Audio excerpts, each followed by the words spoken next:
Radio Cristiana presenta un fragmento de la conferencia El pecado como adicción y la barrera moral. Pastor Hugo Fernández.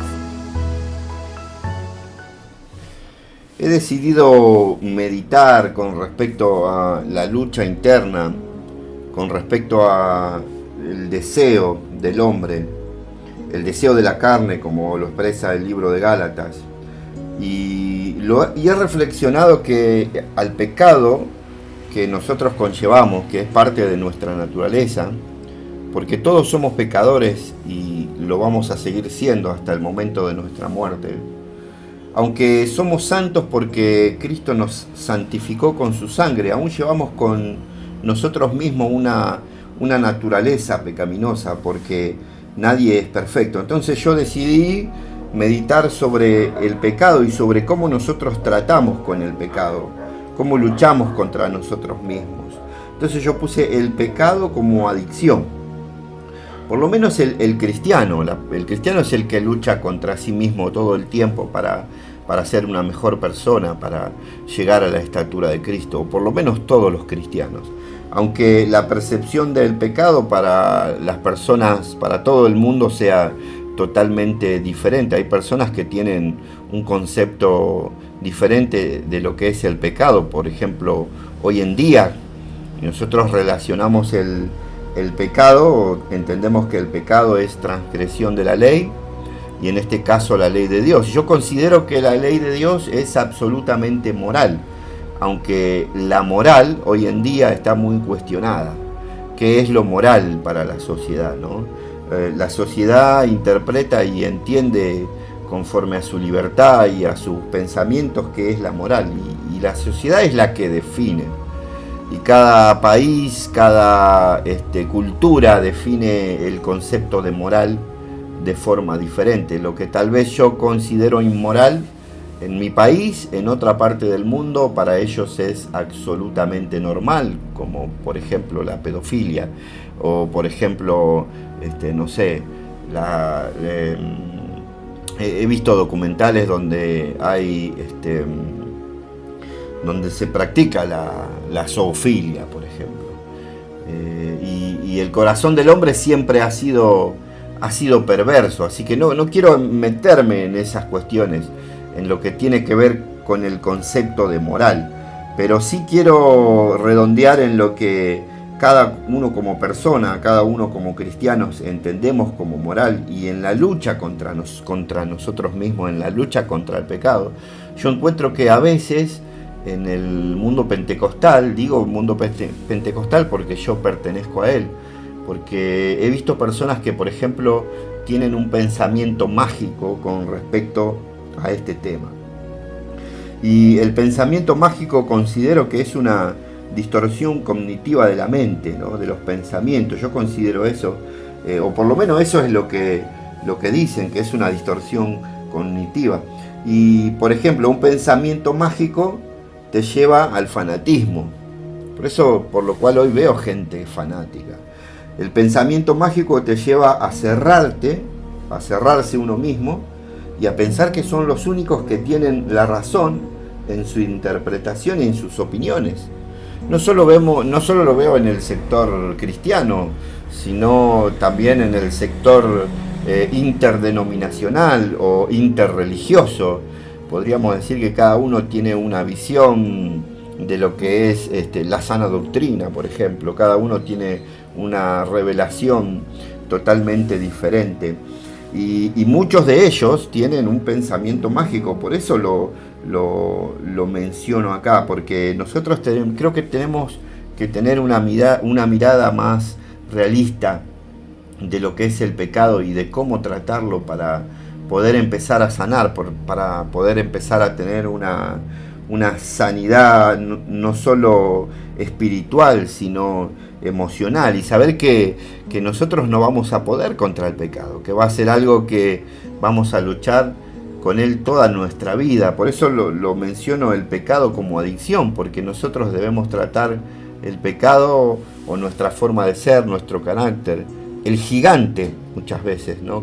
Con el que cada uno pelea, tratarlo como una adicción, saber que siempre va a estar al acecho para poder vencernos en nuestra voluntad, por ejemplo. Primera de Pedro, mire lo que dice Primera de Pedro, capítulo 5, versículo 8, dice: sed sobrios y velad, dice, porque vuestro adversario el diablo anda como león rugiente buscando a quien devorar. Y entiendo yo rescaté la palabra sobrio porque es lo que aconseja que debemos ser sobrios, que es lo contrario de ebrio, ¿no? La palabra sobrio es sofronismos o sofrón, que significa equilibrado, cabal, que significa una persona que goza de dominio propio, prudente, pero que dice que debemos ser sobrios en nuestra manera de vivir como cristianos. Él dice: sed sobrios, o sea, estar alertas también, porque vuestro adversario, dice el diablo, anda buscando como león rugiente a quien devorar. Y es por eso que con respecto al pecado y a la santificación, yo creo que se debe pensar en un proceso a largo plazo. Por eso hablaba del pensamiento mágico, porque uno cree que va a pegar 2 oraciones y va a hacer ayuno un par de días y ya va a vencer la carne. Y la carne es algo que va a estar con cada uno de nosotros todo el tiempo. Y algunos luchan contra ese deseo de manera emocional, es decir, hoy están súper espirituales porque se levantaron bien, porque están contentos, pero mañana si se encuentran mal sienten que Dios los abandonó, que Dios los dejó de lado. Entonces están luchando contra el pecado, contra sí mismos de una manera carnal, de una manera con sus propias fuerzas.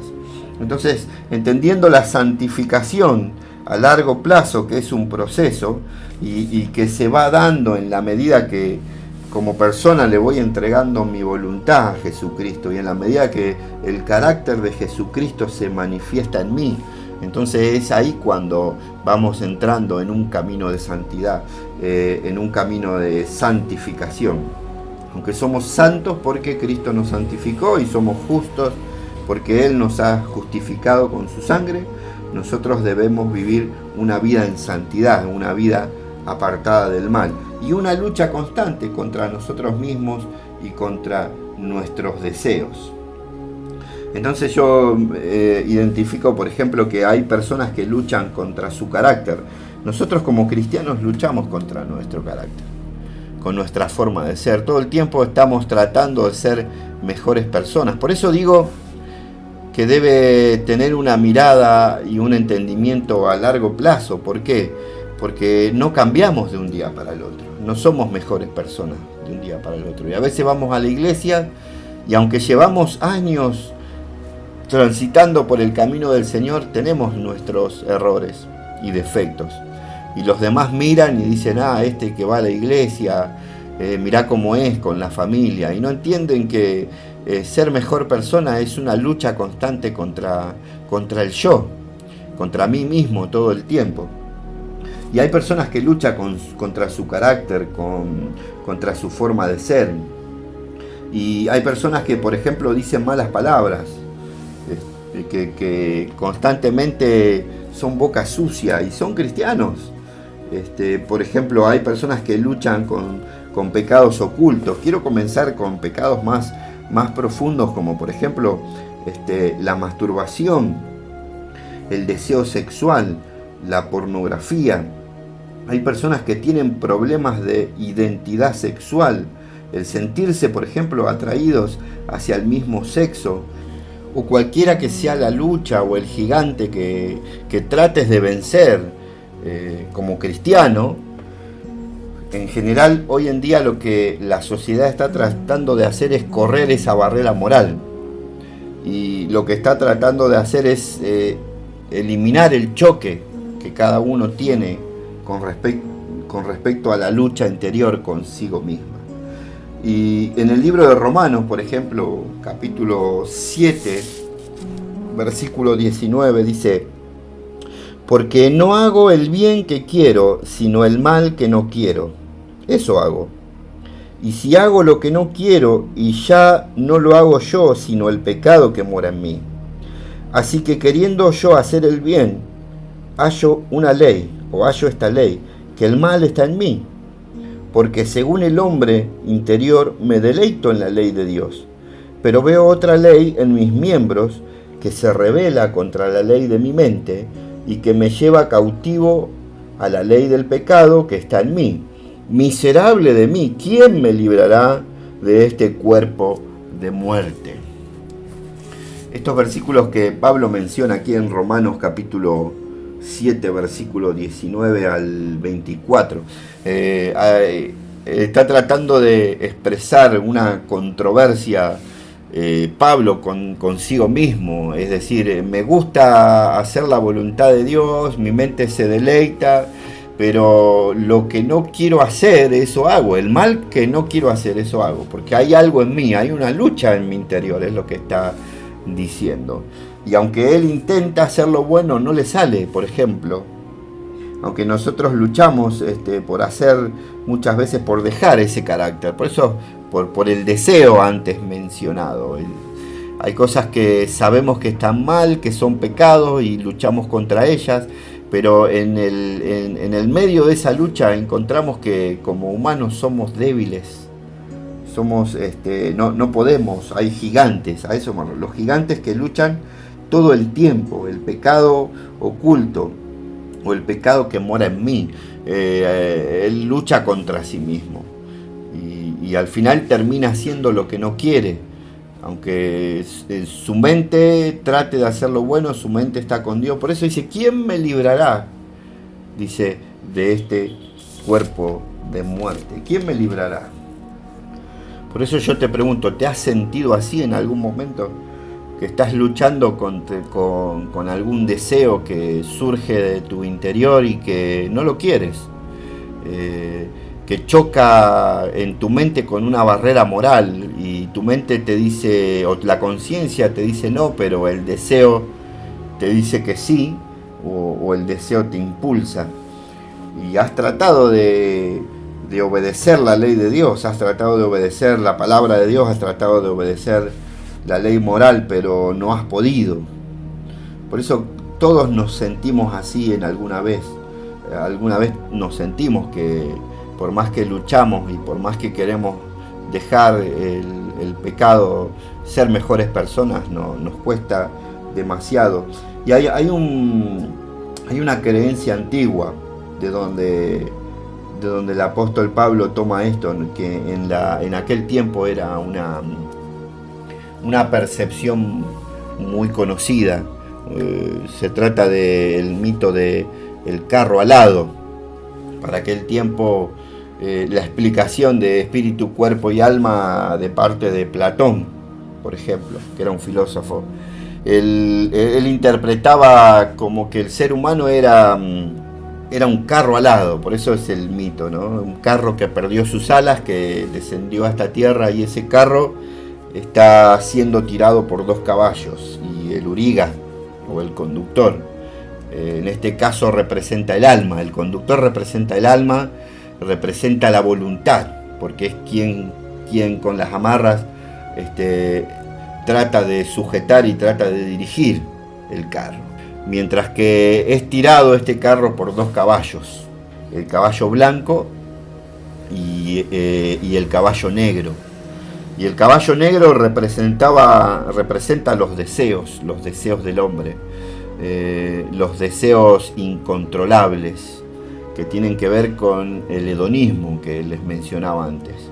Y estos deseos son deseos inmorales, son deseos que cada vez son más profundos y perversos, y están en nosotros, son parte de nosotros. Hay pensamientos y hay deseos que surgen de lo más oscuro de nuestro ser, de nuestra mente, por ejemplo la psicopatía, o por ejemplo los violadores que se deleitan en el sometimiento, los abusadores, los asesinos seriales. O sea, Platón lo expresaba de esta forma, ese caballo negro que tira del carro más que el otro, y en contraste el caballo blanco que representa la moral. El caballo blanco representaba todo lo bueno que hay en nosotros como seres humanos, como personas. Por eso hay una lucha entre esos dos caballos por tomar la delantera, no son parejos. Pareciera que ese caballo negro es mucho más fuerte.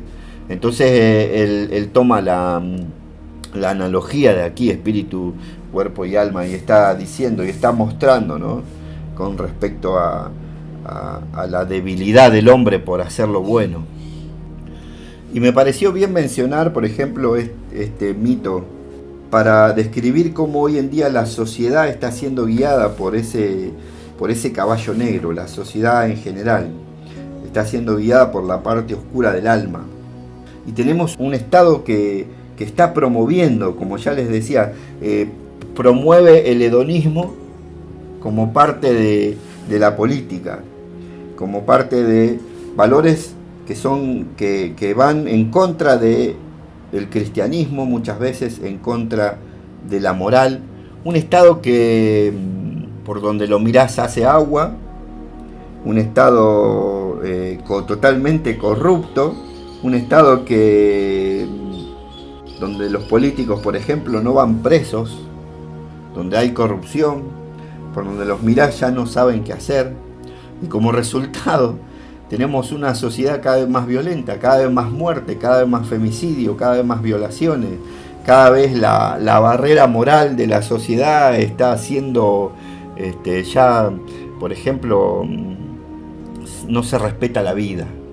Por un par de zapatillas te pueden llegar a matar, porque no se valora ya la vida, no hay una barrera moral que contenga la sociedad. Cuando la barrera moral es derribada por el mismo Estado, ¿qué queda para la sociedad? Donde los políticos no son ejemplo de nada, no son un buen ejemplo. Hay una crisis política e institucional totalmente terrible, y todo lo que toca el Estado lo termina destruyendo. Y digo esto porque, por ejemplo, Sigmund Freud, para los que no son creyentes, ¿no?, para los que son ateos y no creen en Dios, que según Freud hace una fuerte crítica a la sociedad que se vuelca al hedonismo.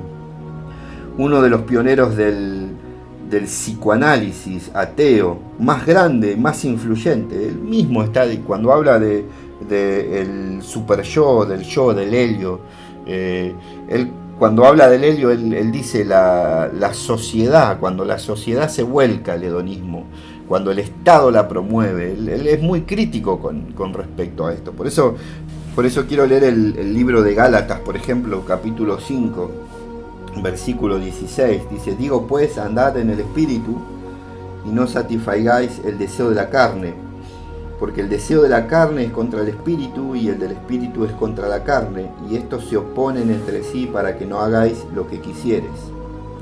Pero si sois guiados por el Espíritu, no estás bajo la ley.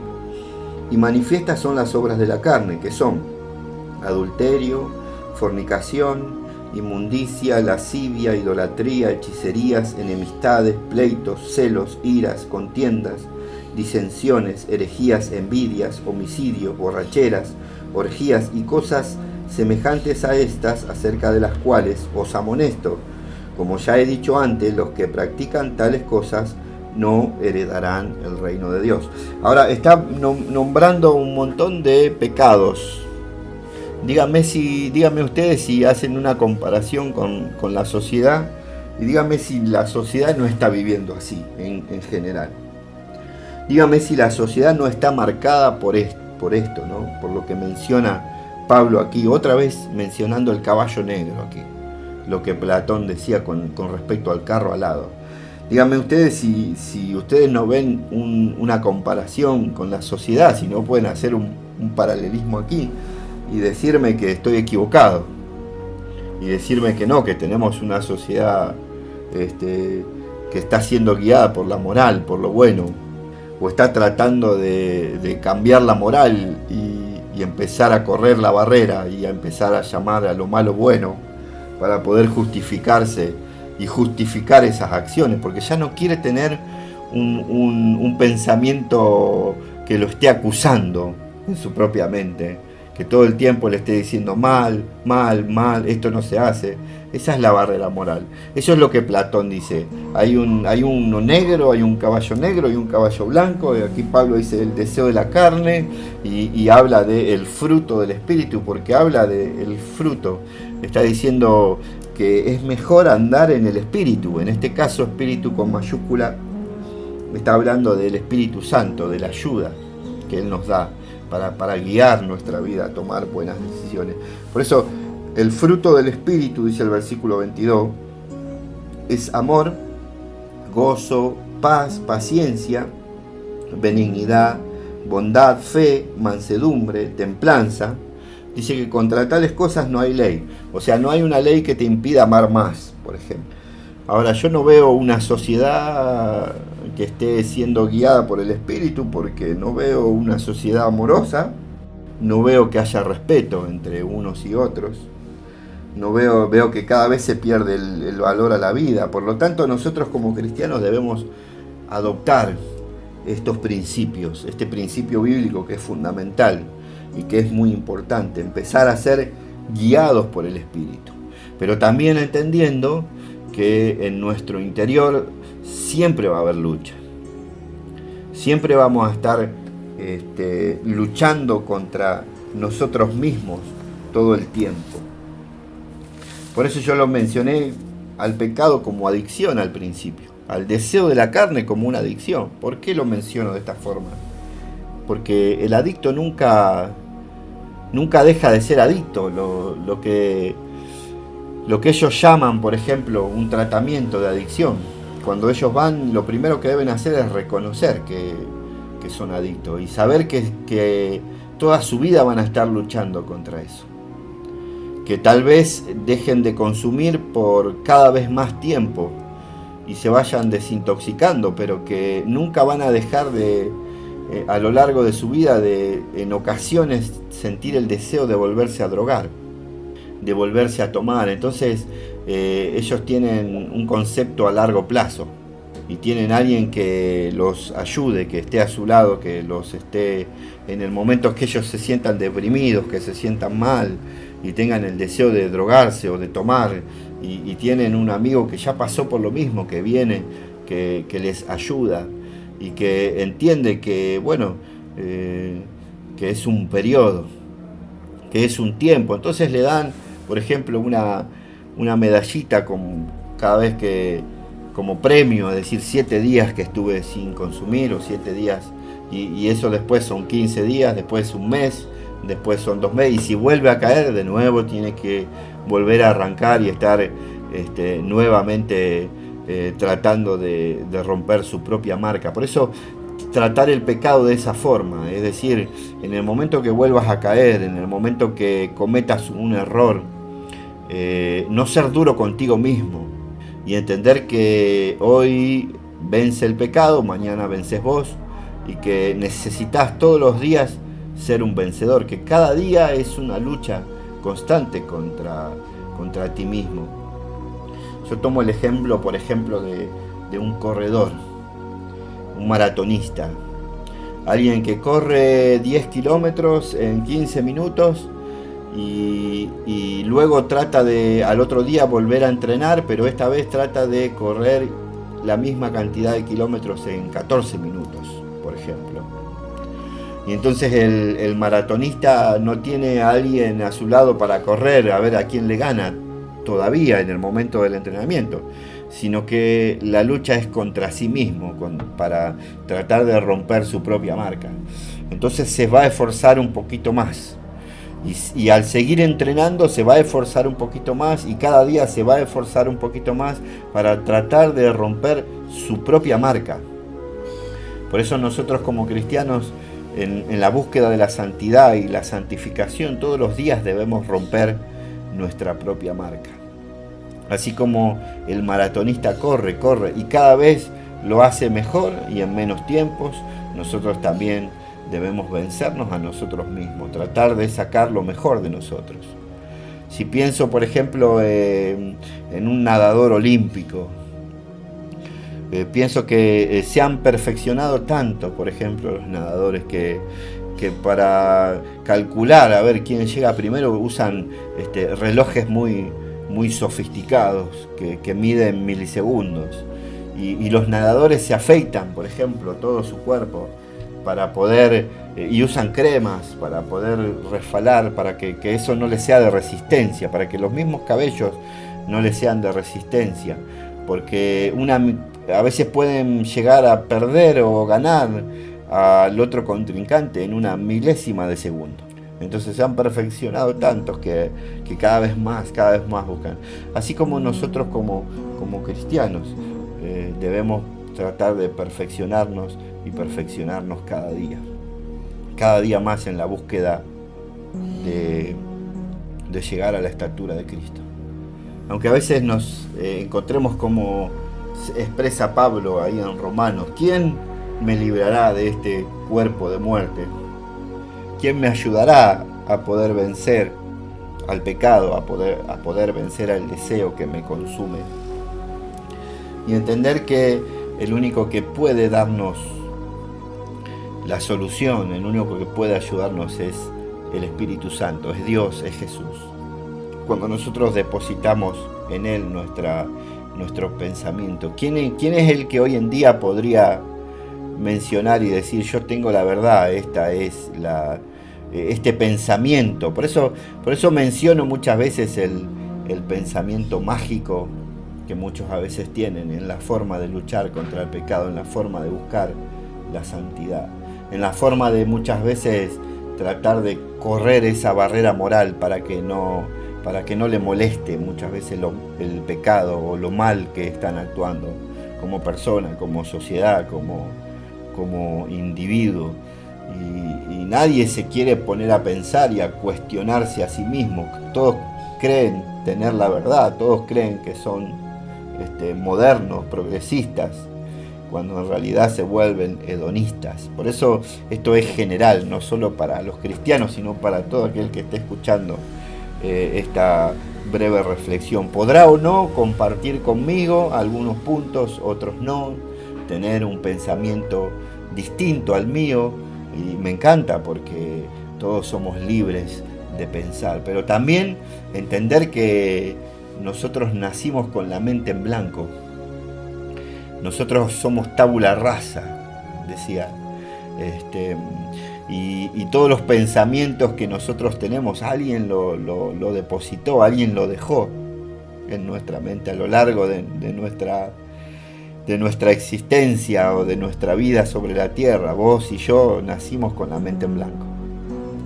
Lo que creemos son ideas que hemos aprendido de nuestras familias, de nuestros padres, de nuestra sociedad, del momento en que vivimos, pensamientos que deducimos. Por eso podemos estar o no de acuerdo en diferentes tipos de cuestiones y pensamientos.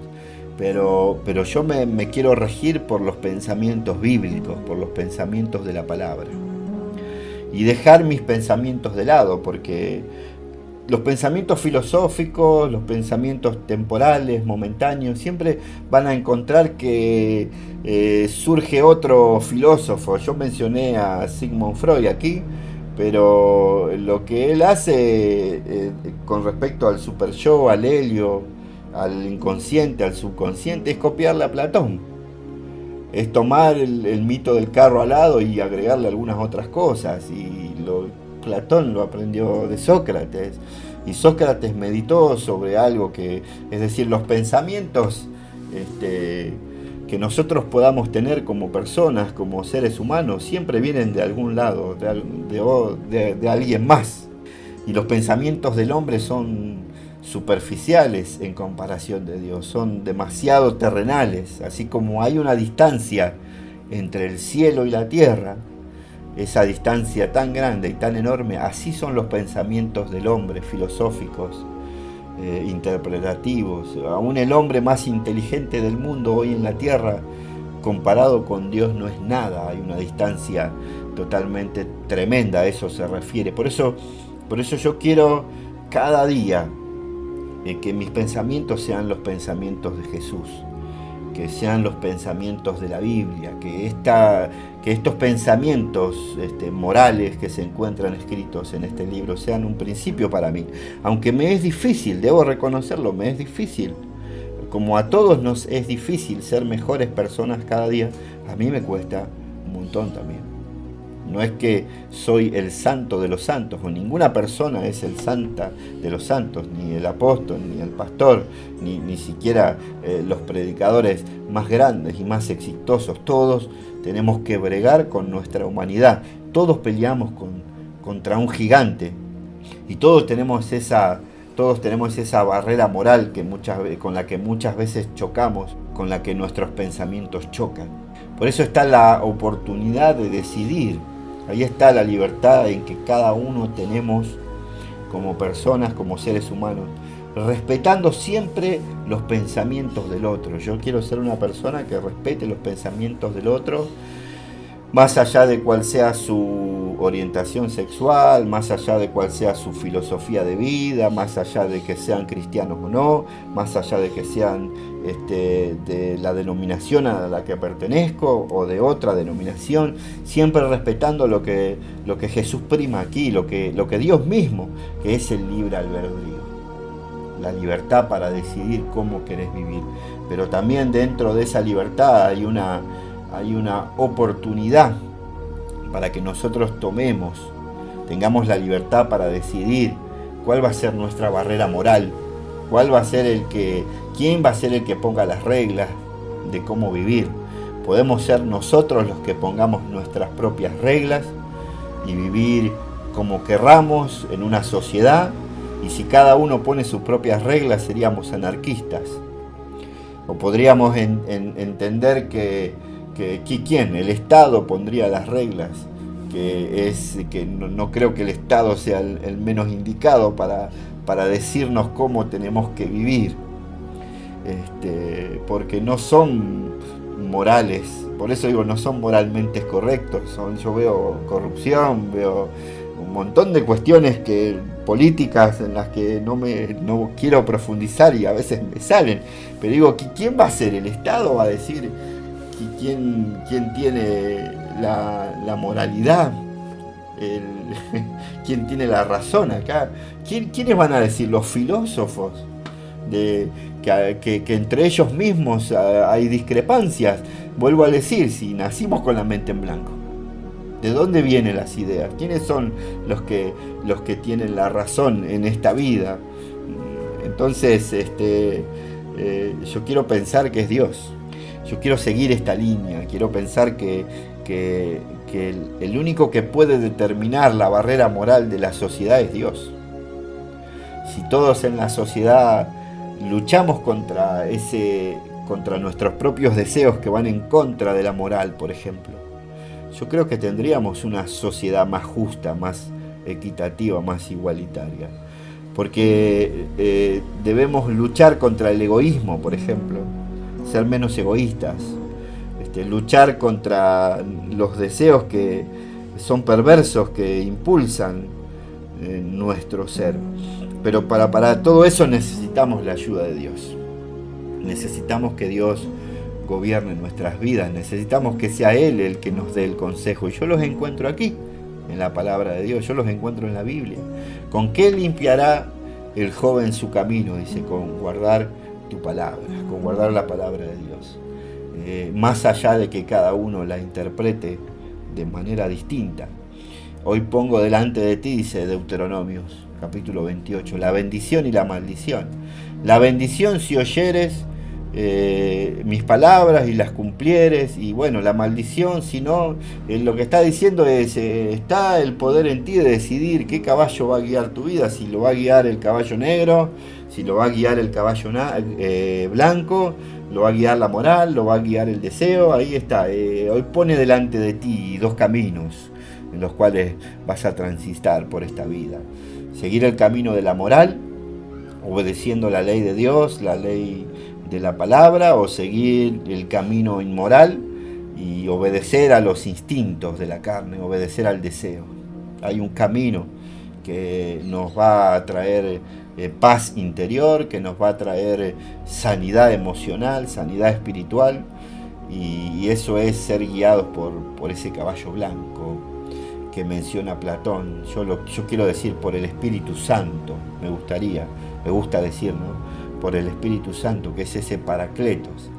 Es el que guía nuestra vida, por eso la rienda de nuestra vida. Me gusta esa analogía del carro alado, porque yo quiero creer que hay alguien más en el carro que va conmigo, que cuando yo no puedo más, que cuando yo no tengo fuerzas, que cuando me debilito emocionalmente, cuando paso por alguna frustración, por alguna lucha, por alguna prueba, hay alguien que está en el carro, en ese carro alado, que es el Espíritu de Dios mismo, al cual yo en ocasiones le cedo el control de mi vida, le cedo el control de cada situación en lo que intento hacerlo, ¿no? Y que cada uno de nosotros podamos decidir, que las personas en la sociedad decidan quién va a ser su modelo a seguir. Si su modelo va a ser el nuevo orden global, la nueva moral que está surgiendo, que trajo, por ejemplo, a lo largo del tiempo que se fue cambiando, modernizando, no trajo nada más que sufrimiento. Si lo va a hacer el hedonismo de la sociedad hoy en día, del impulso de la política, o realmente lo va a hacer Jesucristo, o realmente Dios va a ser el que va a marcar la barrera moral. Lo dejo a tu criterio.